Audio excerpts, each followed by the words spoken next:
If you're a senior over 60, pause this video for 10 seconds and ask yourself one very simple question. Can you stand on one leg for 10 seconds without holding on, without wobbling, without holding your breath? If the answer is no, please listen very carefully. That does not mean you're weak. It does not mean you're too old. But it may mean that you've failed the 10-second test after 60. A quiet warning sign that many people only recognize after their first fall. Here's the frightening part. Many people over 60 still walk every day, still believe they're taking good care of their health, still think they've followed all the right advice. And then one day, with just a simple turn while walking, stepping down a curb, or standing up a little too quickly, the body doesn't react in time, and the fall happens before you even understand what went wrong. The shocking truth is this: walking does not train the reflexes that save you from falling, and many so-called exercises for seniors don't prepare you for the most dangerous moment at all. But here's the good news.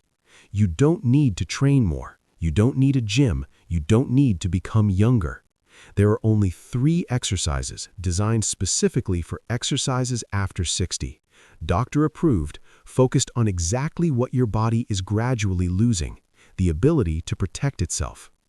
If you want to keep walking with confidence, if you don't want your first fall to become your last, stay with me. The next part may change how you see your body after 60. First, we need to look directly at a truth that very few people ever explain clearly. The truth is this: most people over 60 do not fall because of a weak heart or poor endurance. They fall because their bodies react too slowly. After age 60, the body begins to lose the 3 most important elements for staying safe: fast reflex strength, body position awareness or proprioception, the ability to stabilize the hips and pelvis. Walking is very good for cardiovascular health, but it does not train these systems. Science calls this phenomenon anabolic resistance. The muscles no longer respond well to light, repetitive movement. You are still moving, but your muscles are not receiving the signal, "I need to get stronger to protect you." That's why many people continue to walk regularly, yet feel unsteady when turning their head, hesitate when stepping off balance, and are unable to save themselves in that one critical second. And this is the moment when we need to listen to the voice of expertise. Once science has identified the problem, the next question is, who sees the consequences of this most clearly every single day? The answer is orthopedic surgeons. In the operating room, they do not see people who are inactive. They see people who have walked their entire lives, yet still suffer hip fractures, spinal cracks, and loss of independent mobility, all because of a brief loss of balance lasting just a few seconds. One veteran orthopedic surgeon once said, "90% of the serious falls I operate on don't come from lack of effort, but from training the wrong priorities." Doctors understand this clearly. It's not the number of steps that protects you, but the ability to generate instant force to save yourself. That's why, in post-surgical rehabilitation, they don't ask patients to walk as much as possible. They start with simple but intentional movements, targeting the hips, balance, and reflexes directly. And that leads us to a completely different way of looking at things. From what doctors witness in the operating room, one crucial truth is redefined. The problem is not that you are getting weaker because of age. The problem is that your body is no longer being trained to protect itself. For many years, senior health has been taught one simple idea: just walk regularly and that's enough. But walking mainly trains endurance, while what actually determines whether you fall or not is reflex strength in a matter of seconds. After 60, the body does not lose strength simply because time passes, it loses the right signals. You don't need thousands of extra steps, you need movements that force the body to wake up. The hips must stabilize, the legs must generate force, the brain must reconnect with the muscles.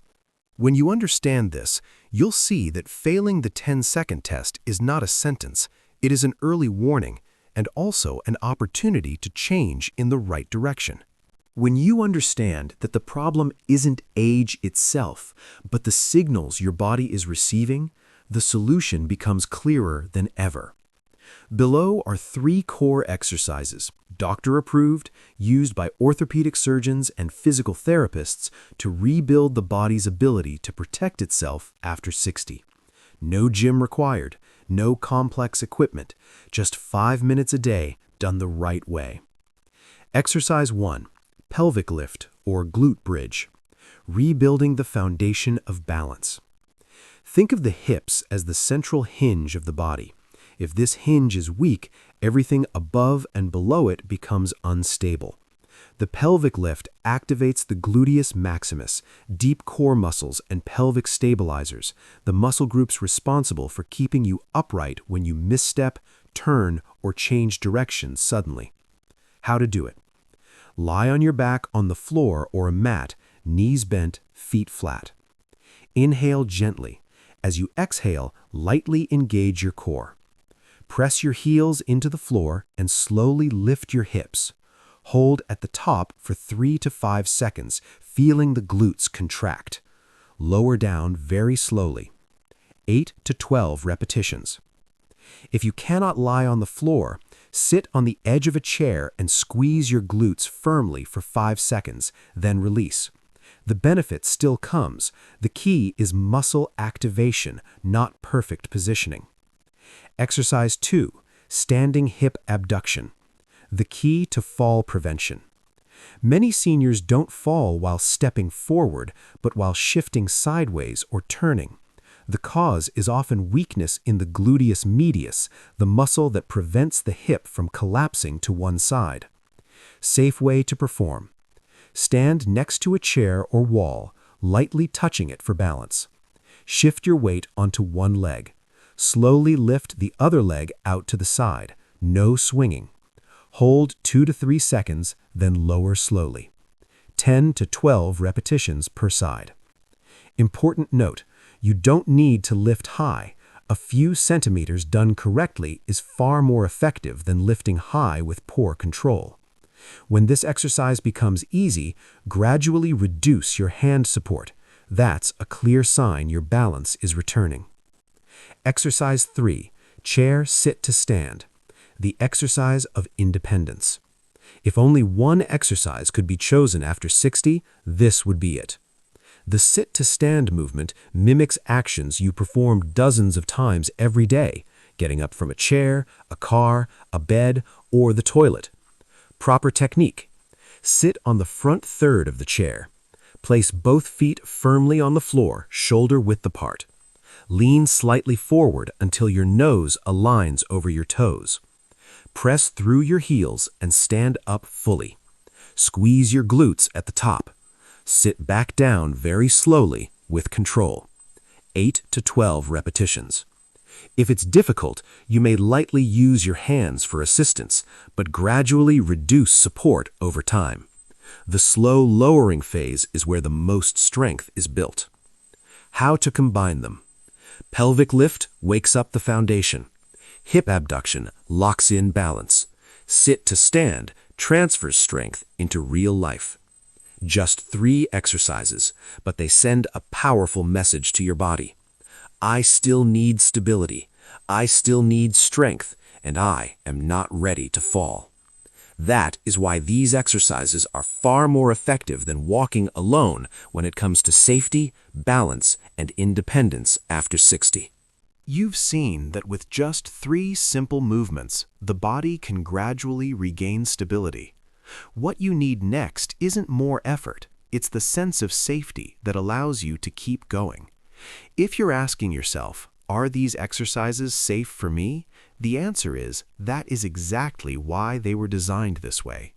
The 3 exercises you just saw do not require speed, jumping, or forceful joint twisting.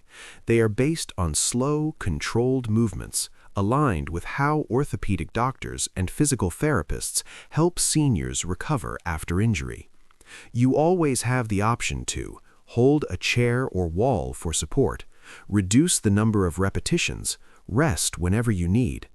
No pain, that's okay. No fatigue, that's okay too. After 60, the body does not need to be pushed. It needs to be reminded, guided correctly, and repeated consistently in a feeling of safety. When you exercise without fear, the body truly learns how to protect itself. After 60, many seniors don't lose strength because of age. They lose it because they lose confidence. The confidence that they can still stand steady, react in time, and protect themselves. These 3 exercises don't promise miracles overnight, but they do something far more valuable. They give you back the feeling of, I still have control of my body. Each time you stand steady for a few more seconds, each time you no longer wobble when you turn, that isn't just physical improvement, that is freedom. The freedom to walk without fear of falling, the freedom to live independently without dependence, the freedom to believe that after 60, the body can still be strong when it's trained the right way. And that journey begins today. This is the most important moment. You don't need to remember all 3 exercises. You don't need to do them perfectly. Just choose one and do it today. It could be 10 slow sit-to-stand repetitions using the familiar chair in your home, or 20 controlled leg lifts with one hand lightly resting on the chair for balance. Just 3 to 5 intentional minutes are enough to send a powerful message to your brain. This body is still being taken care of. If you're ready, leave just one word in the comments. Yes. Not for me, but as a small commitment to yourself. Thank you for watching, and I'll see you in the next video.